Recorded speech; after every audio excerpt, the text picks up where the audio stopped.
Good morning student, कैसे हैं आप सभी।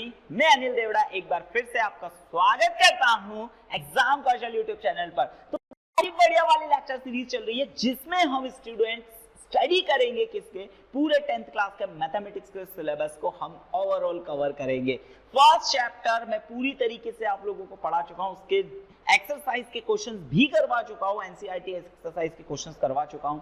आज से हम स्टार्ट कर रहे हैं चैप्टर सेकंड पॉलिनोमियल्स। तो पॉलिनोमियल्स का आज है इंट्रोडक्शन वीडियो, ठीक है, ध्यान से देखते जाइएगा। पॉलिनोमियल्स होता क्या है, कैसे इसको समझेंगे, वीडियो की शुरुआत आप लोगों के साथ।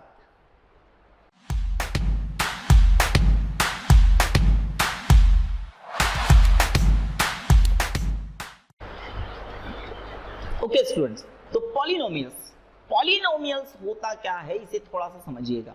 पॉलिनोमियल से पहले हम लोग एक और चीज समझेंगे कि हमारे पास में बेसिकली टर्म्स क्या होता है बेटा, ठीक है। टर्म्स को समझेंगे, जैसे हमारे पास में एक ये चीज है, ठीक है, ध्यान से सारी चीजों को देखते जाइएगा, समझते जाइएगा। जैसे मैंने एक ये हिस्सा लिखा, ये हिस्सा, ये 2x, तो ये स्टूडेंट क्या है, ये मैथमेटिकल टर्म है, ये मैथमेटिकल टर्म है। पॉलिनोमियल्स क्या होता है, तो पॉलिनोमियल्स इज अ कॉम्बिनेशन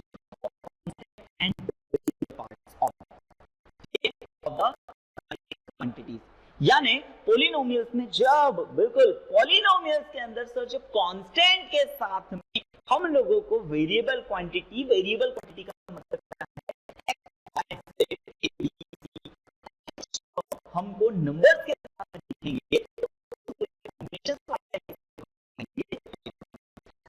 अब इस पॉलिनोमियल्स में टर्म्स को बहुत अच्छे से समझिएगा।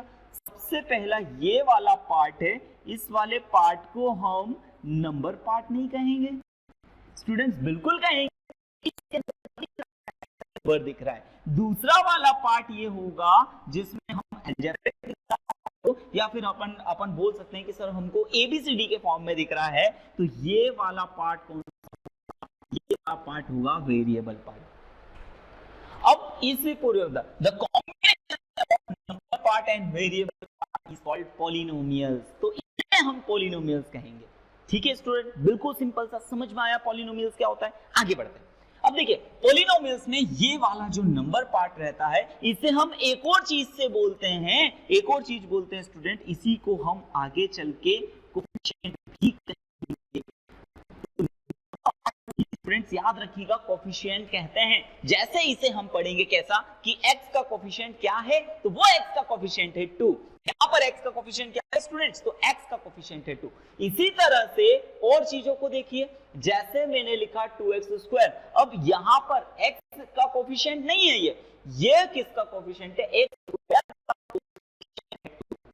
अब स्टूडेंट जैसे हमारे पास में आ जाएगा, जैसे कि ये वाला पार्ट 3x² + 2x, अच्छा इसमें सर या फिर +5 ऐसा भी देख लेते हैं। तो सर स्टूडेंट्स यहां पर समझिएगा, अगर मैं आप लोगों से पूछूं कि x² का कोफिशिएंट क्या है, तो आप क्या बोलोगे सर, x² का कोफिशिएंट यानी x² के साथ में जो नंबर वाला पार्ट होगा वही हमारा कोफिशिएंट होगा। तो x² का कोफिशिएंट है यहां पर 3 और x का कोफिशिएंट कितना है, वो है 2। अब एक चीज तो यहां से पता चल जाएगा, इसका कांस्टेंट पार्ट है 5 जिसके साथ कोई वेरिएबल नहीं है। और स्टूडेंट समझिएगा, जैसे हमारे पास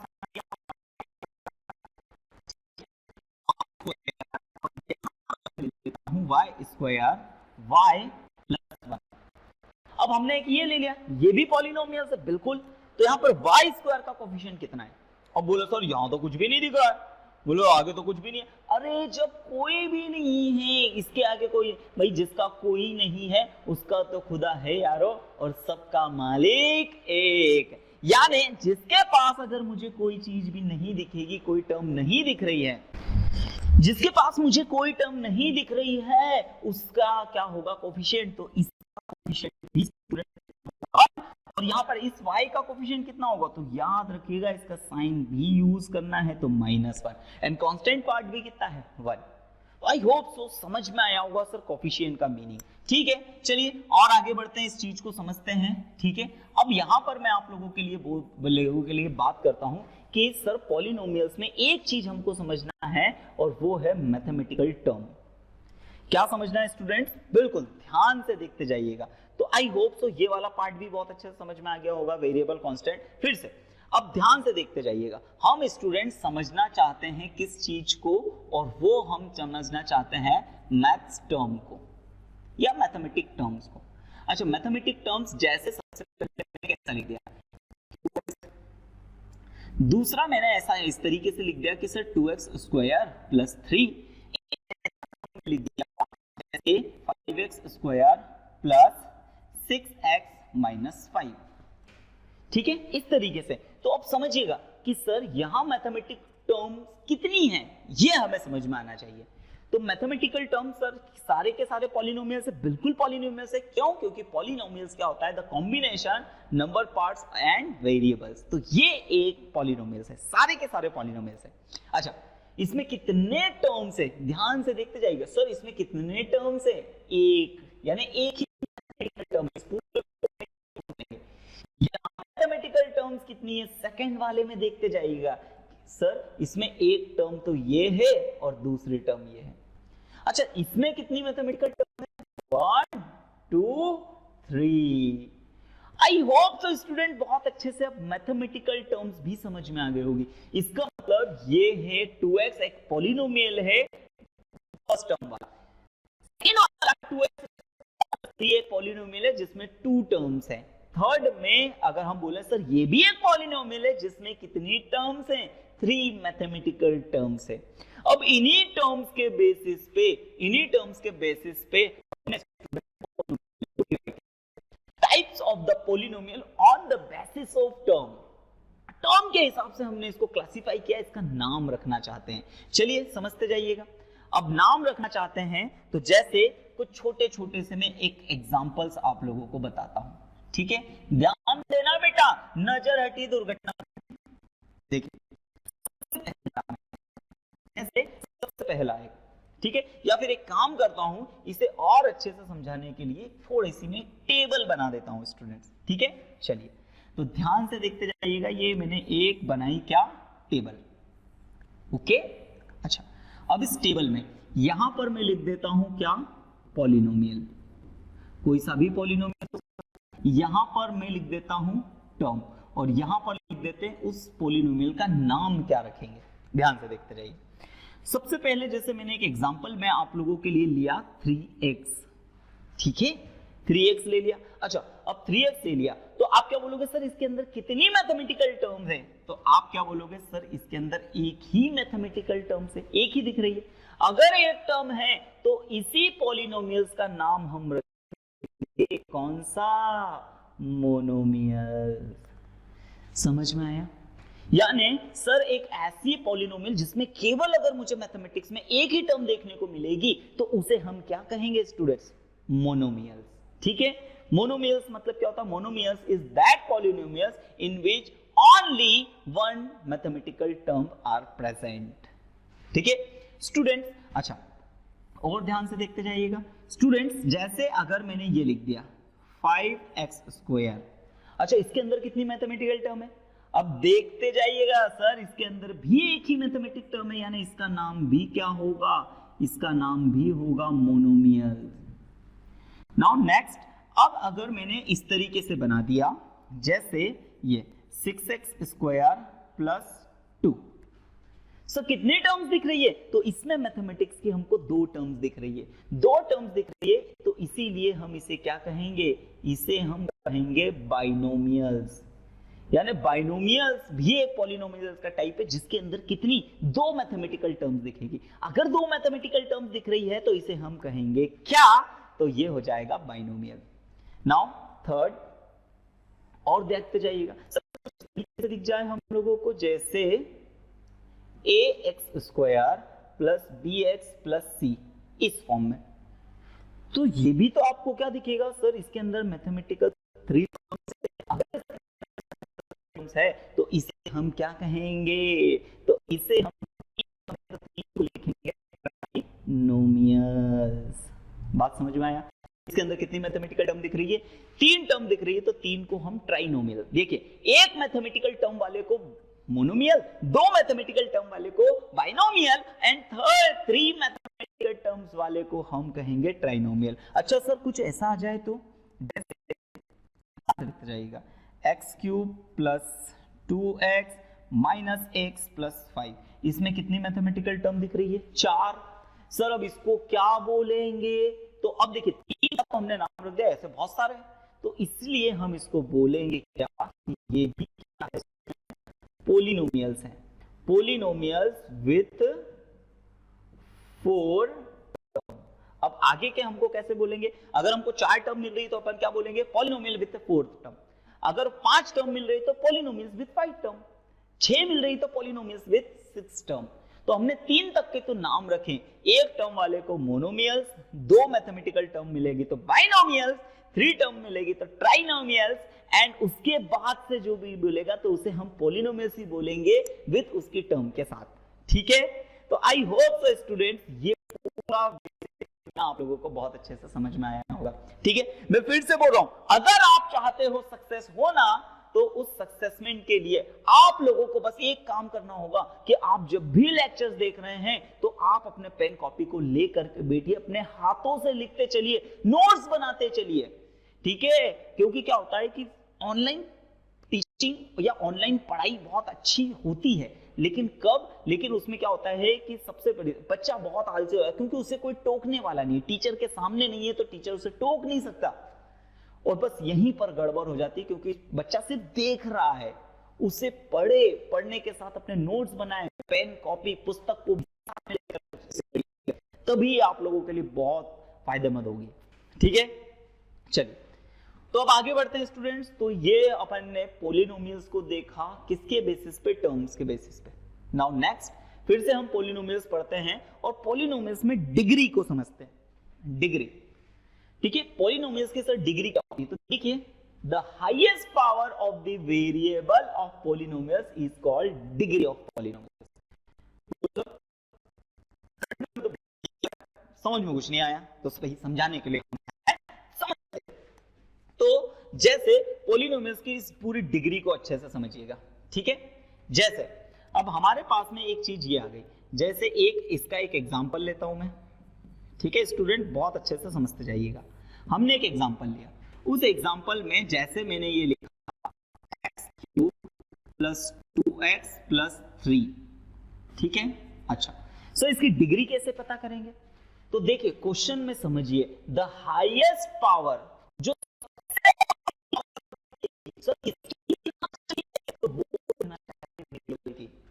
वेरिएबल मतलब x y z a b c d इस तरीके से जो भी, तो बोले सर इसकी सबसे बड़ी पावर कितनी दिख रही है? 3।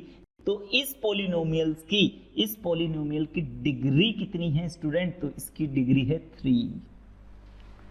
बात समझ में आई? बहुत। जैसे और चीज समझिएगा, अब जैसे हमारे पास में एक क्वेश्चन ये है कि t plus 2t square plus 5, sir इसमें डिग्री, तो फिर से याद कीजिएगा, बार बार भैया मैं x लिख रहा हूं तो आप आदत में डालिएगा x, हमें कुछ भी दिख सकता है, a b c d x y z etcetera etcetera.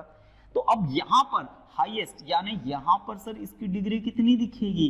तो इसकी डिग्री 2 दिखेगी, क्योंकि वेरिएबल की जो सबसे मैक्सिमम पावर होती है उसे ही हम क्या कहेंगे स्टूडेंट्स? बिल्कुल, तो उसे ही हम क्या कहेंगे? Degree. I hope so degree का मतलब समझ में आया होगा। ठीक है, अब डिग्री के बेसिस पे हमने पॉलिनोमियल्स को कुछ डिवाइड किया है। ठीक है, किसके बेसिस पे? डिग्री के बेसिस पे। तो चलिए फिर से मैं इसके लिए आप लोगों को लिए स्टूडेंट्स इसके लिए इसको समझाने के लिए बनाता हूं फिर से एक टेबल, और इस टेबल को बहुत ध्यान से देखते जाइएगा, समझते जाइएगा।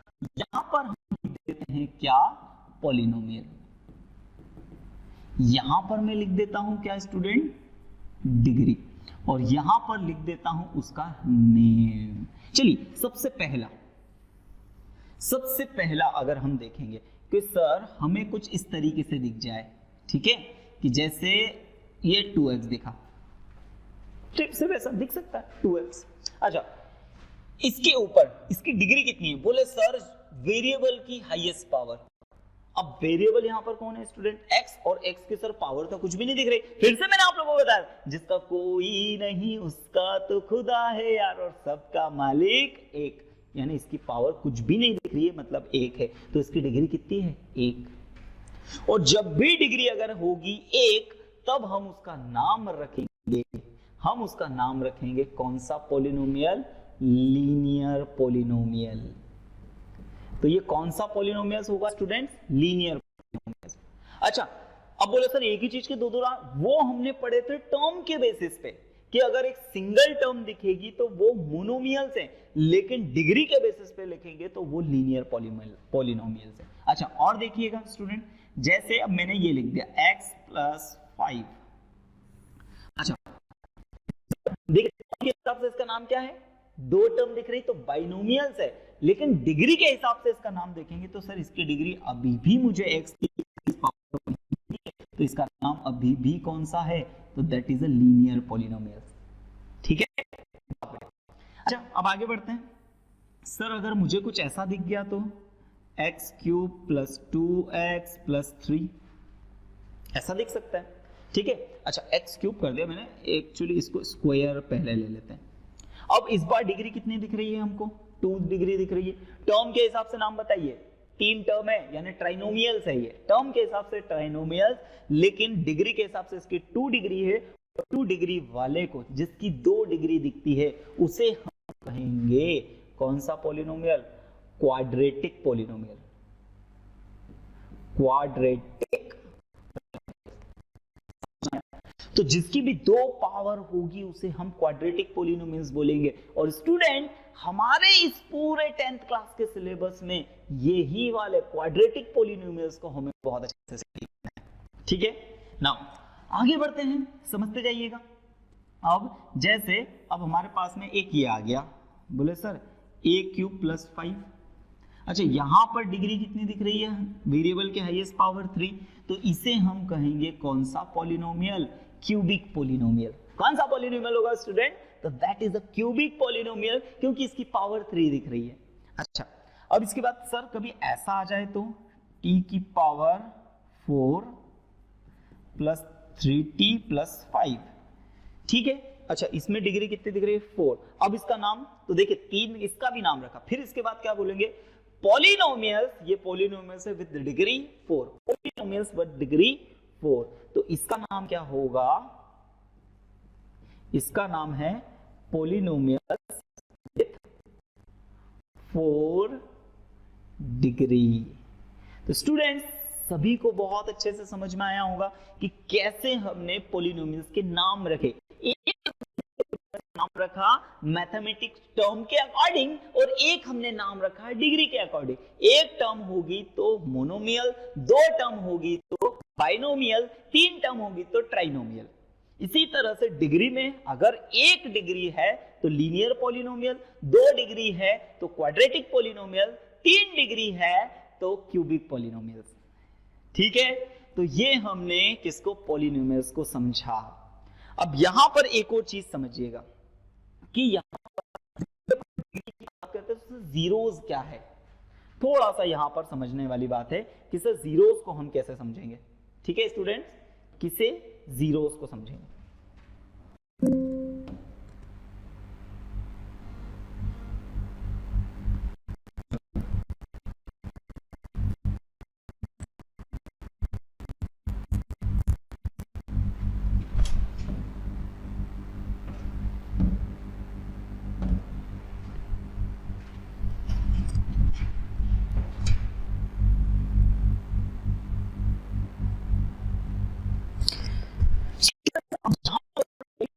ये देखिए क्या होता है।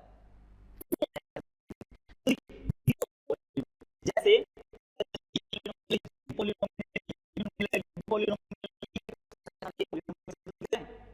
अरे अब सोचिए, इस x की जगह पे, यानी इस वेरिएबल टर्म की जगह पे एक ऐसी कोई वैल्यू पुट करे कि ये पूरे पॉलिनोमियल्स की वैल्यू 0 हो जाए।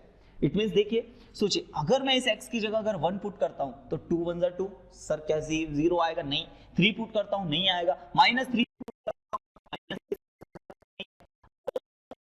मैं 0 पुट कर दूं तो सर ये पूरा पॉलिनोमियल 0 हो जाएगा। तो x की वैल्यू क्या रखूं मैं? 0। समझिएगा, जैसे अब यहां पर सेकंड एग्जांपल में समझिएगा, सर ये एक पॉलिनोमियल है और ये पॉलिनोमियल क्या है, ठीक है।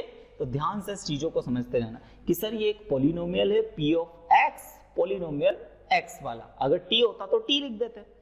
जैसे इसके अंदर क्या लिखेंगे, सर ये पॉलिनोमियल है a के ऊपर डिपेंड वाला।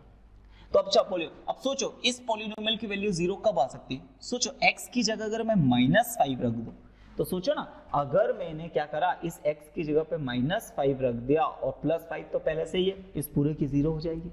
यानी x की जगह पर हमने क्या पुट किया स्टूडेंट? -5। तो यही हमारा क्या है? Zeros of polynomial. यानी x की वो वैल्यू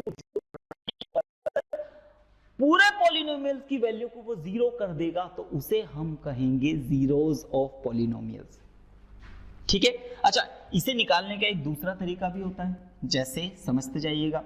सर जैसे यहां पर इसे निकालने का एक दूसरा सबसे अच्छा बेस्ट मेथड होता है। बोलो सर कौन सा मेथड? जैसे मुझे इसके लिए निकालना था, तो पहले तो जैसे मुझे इसके लिए, तो भाई इसके जीरोस निकालना है, तो इस पूरे पॉलिनोमियल्स को हम 0 के इक्वल रख देंगे। अब यहाँ पर इधर प्लस का 5 है तो उधर जाके माइनस का 5। इसका मतलब अब समझिए, x की जगह पे अगर मैं यहाँ -5 पुट करूंगा तो ये ओवरऑल 0 बन जाएगा। अच्छा, ओवरऑल अगर 0 बन जाएगा तो हम क्या बोलेंगे कि ये इस पॉलिनोमियल का जीरोस क्या है? तो वो है x इज इक्वल टू -5, उसका जीरोस है। क्लियर? तो अब ध्यान से देखते जाइएगा। The value of variable for which the polynomials become equal to 0, तो उसे हम क्या कहेंगे? zeros of polynomials। अच्छा, अब यहां पर समझते जाइएगा। the number of zeros in polynomials equal to the degree। जैसे इसके अंदर कितनी डिग्री थी? 1, तो 1 ही जीरोस मिलेगा इसका। इसके अंदर एक जीरोस मिलेगा। इसकी कितनी डिग्री थी? 2, तो इसके कितने जीरोस? यानी x की ऐसे कितनी वैल्यूज मिलेगी? 2। यहां पर 3 है तो a की कितनी वैल्यू मिलेगी? 3 वैल्यूज मिलेगी। यहां पर 4 कि अगर किसी पॉलिनोमियल की 3 डिग्री है तो उसके जीरोस भी 3 होंगे। किसी पॉलिनोमियल्स की डिग्री 4 है तो उसके जीरोस भी 4 होंगे। समझ में आया? ठीक है। तो यही बात लिखा हुआ है कि number of zeros in polynomials equal to the degree. अब स्टूडेंट, थोड़ा सा मैंने आपको समझाने की कोशिश करी कि जीरोस का मतलब क्या है। जीरोस का मतलब यह है कि पॉलिनोमियल्स में हम x की एक ऐसी वैल्यू पुट करें जिससे पूरा पॉलिनोमियल 0 हो जाएगा, तो उस x की वैल्यू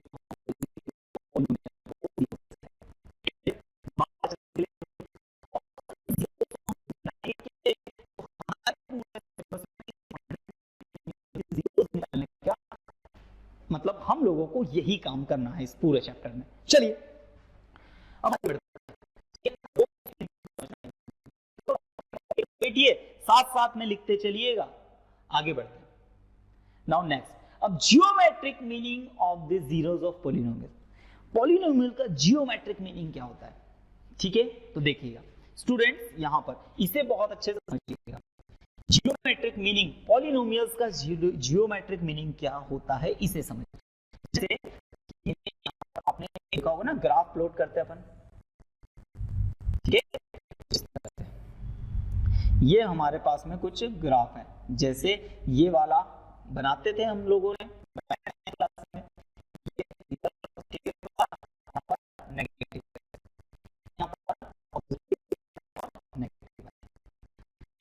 देखिए पॉलिनोमियल है और उस पॉलिनोमियल का जब अपन ने ग्राफ प्लॉट किया तो उसका ग्राफ कुछ मान लेते हैं कुछ ऐसे आ गया।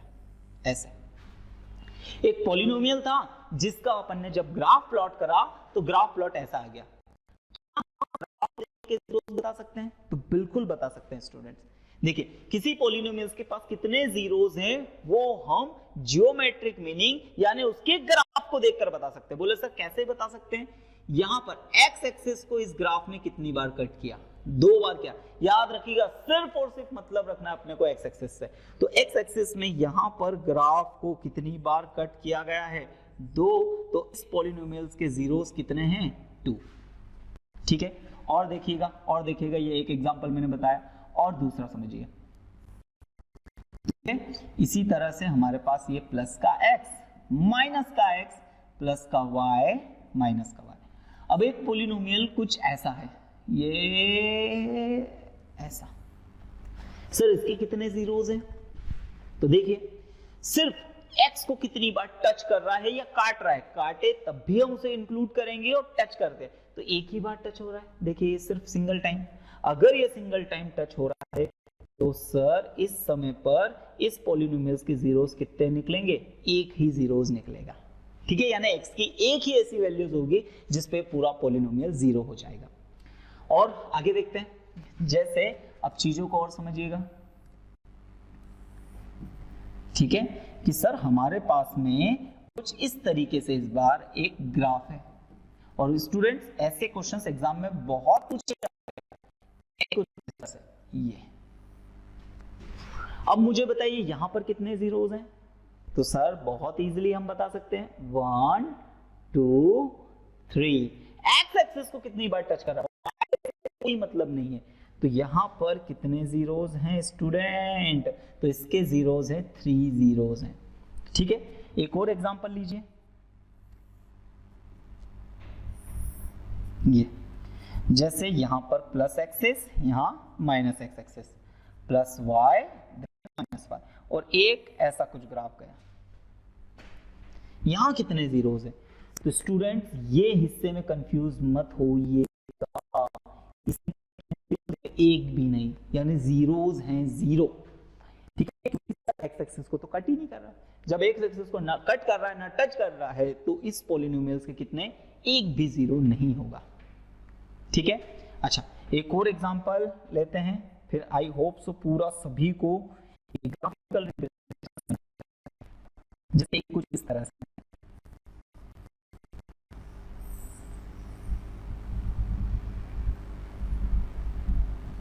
ये इसमें कितने जीरो से बता दीजिए। देखिए एक्स एक्सिस को कितनी बार टच कर रहा हूं? 1 2 3 4 5 6 7 8। तो यहां पर इसके कितने जीरोस होंगे स्टूडेंट? तो इसके 8 जीरोस होंगे। I hope so student zeros का आप लोगों को जियोमेट्रिक मीनिंग समझ में आया होगा कि किस तरीके से हम इसको जियोमेट्रिक मीनिंग से समझेंगे, ठीक है। तो साथ ही साथ में फ्रेंड्स बहुत बढ़िया बढ़ते हैं।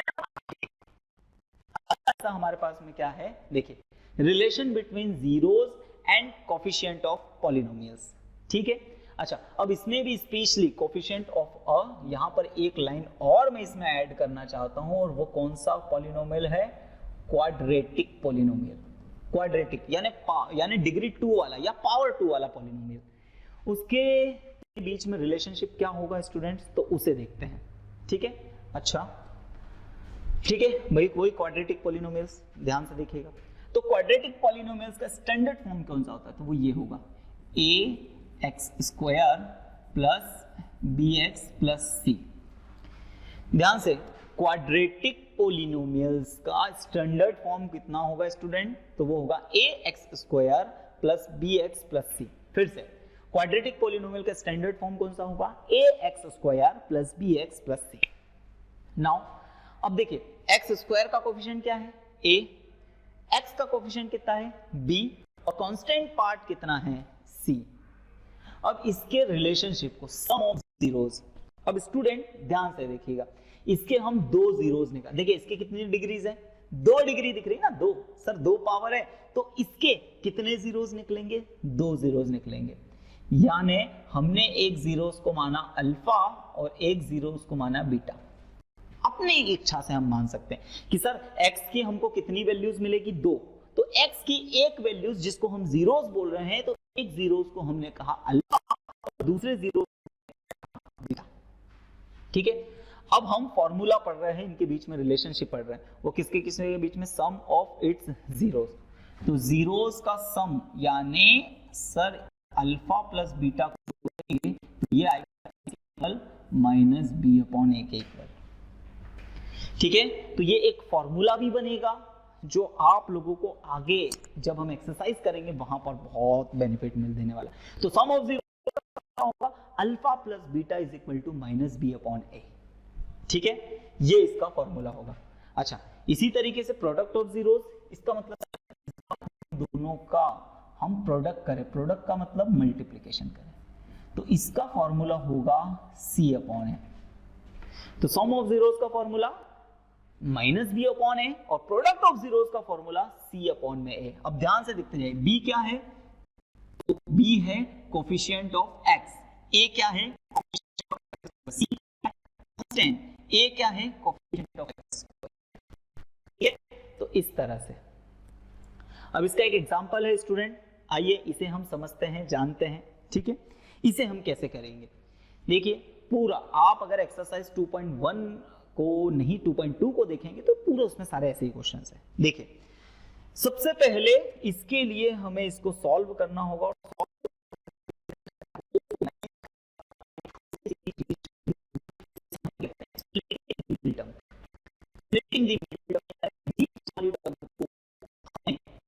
चेंज करना होगा। ठीक है, बोले सर कैसे चेंज करना होगा, तो ध्यान से देखिएगा, यहां पर बहुत अच्छे से समझिएगा। और ये वाला पूरा हिस्सा स्टूडेंट, ये वाला जो पूरा हिस्सा मैं आप लोगों को यहां बता रहा हूं, ठीक है, इस ब्रैकेट में, that is a rough work. अच्छा, रफ वर्क आपको एग्जाम में ऐसे आप कॉपी के साइड में मत रफ वर्क कीजिएगा, एग्जाम में आप लोग रफ वर्क को सबसे अलग से कीजिएगा, यानी कॉपी के सबसे पीछे। हमें रफ वर्क दिखाने की जरूरत नहीं है, क्योंकि क्या होता है मैथ्स के साइड में ही वो रफ बड़ा गंदा सा दिखता है, तो ऐसा ना कीजिएगा आप रफ वर्क। अब देखिए इसमें क्या करेंगे सर, सबसे इस एक्स स्क्वायर का जो कोफिशिएंट है, बोले सर कुछ नहीं दिख रहा, मतलब कितना कोफिशिएंट है 1, सबसे लास्ट में कितना दिख रहा है 10, बोले सर इन दोनों का मल्टीप्लिकेशन कर दो। तो इन दोनों का जब 1 और फर्स्ट की कोफिशिएंट हमने स्टार्टिंग कोफिशिएंट और लास्ट कोफिशिएंट हमने मल्टीप्लिकेशन किया तो वो 10 आया। ठीक है, अब देखिएगा, अब 10 आया तो 10 को ऐसे दो पार्ट में डिवाइड करना है, 10 को ऐसे दो पार्ट में डिवाइड करें कि सर मल्टीप्लिकेशन करने पे 10 आए, लेकिन उसे ही जैसे ही हम एडिशन या सब्सट्रैक्शन करें तो 7 आए। बोले सर कैसे, तो थोड़ा सा अगर दिमाग नहीं लगा पा रहे हो तो सोचिए, सोचते जाइएगा। जैसे 10 हम कितनी बार आता है, तो सर 2 के टेबल में 10 आता है, मल्टीप्लाई बाय 2, सर इसमें भी 10 आता है, फिर 1 आता है, 10 इतने ही तरीके से आता है हमारे पास। अब सोचिए कि अगर मैं इन दोनों को ऐड करूं, देखिए मल्टीप्लिकेशन करने पे तो 10 आ गया, एडिशन करके देखो तो 5 और 2 को ऐड करा 10 आ गया, 7 आ गया, सॉरी 5 और 2 को ऐड करा 7 आ गया। अच्छा 10 और 1 को ऐड करेंगे तो 11 आ गया। तो हम ये वाला हिस्सा नहीं ले सकते, तो हमें हमेशा किसी भी क्वेश्चन में ऐसा कुछ करना होगा कि मल्टीप्लिकेशन करने पे 10 एडिशन वो दो नंबर देंगे, यानी अब आगे देखते जाइएगा स्टूडेंट्स, एक्स स्क्वायर प्लस, अच्छा 7 को मैं कैसे लिख सकता हूं, तो 2 + 5 और 2 और 5 का मल्टीप्लिकेशन करेंगे तो 10, पीछे कौन चल रहा है x। अब इसका अंदर हम मल्टीप्लिकेशन कर देते हैं, तो एक्स स्क्वायर 2x, ठीक है, प्लस 5x प्लस 10। अब हम इन दोनों को इन दोनों में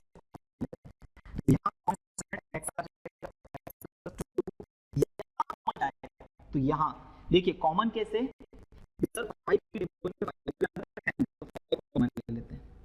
5 1 जा 5, 5 2 जा 10। अच्छा दोनों ब्रैकेट फिर से सेम दिख रहे हैं, तो दोनों ब्रैकेट को फिर से हम कॉमन ले लेते हैं या एक बार लिख देते हैं, बचे कुछ हिस्से को दूसरे ब्रैकेट में लिख देते हैं x प्लस। चीजों को समझते जाइएगा बहुत अच्छे से, ठीक है, चीजों को जानते जाइएगा, समझते जाइएगा। हमें इन्हीं के क्या निकालने हैं स्टूडेंट, तो इन्हीं के हमको जीरोस निकालने हैं, ठीक है।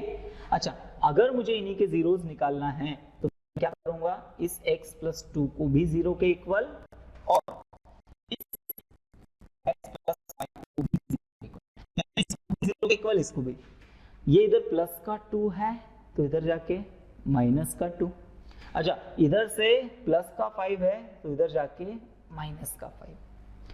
अब हम बोल सकते हैं कि सर इस पोलिनोमियल्स के दो रूट्स हैं, एक x is equal equal to -5। इसका मतलब क्या है कि यहां पर अगर मैं x की जगह -2 पुट करूंगा तो ये पूरा ओवरऑल 0 हो जाएगा, या x की जगह -5 पुट करूंगा तो भी 0 हो जाएगा।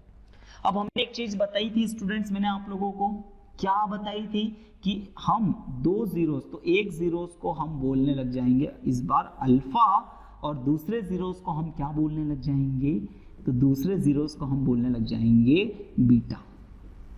तो x की दो वैल्यूज आती है, दोनों जीरोस है, बस इसे हमने नाम अलग रख दिया, एक जीरोस को बोला अल्फा, एक जीरोस को बोला बीटा।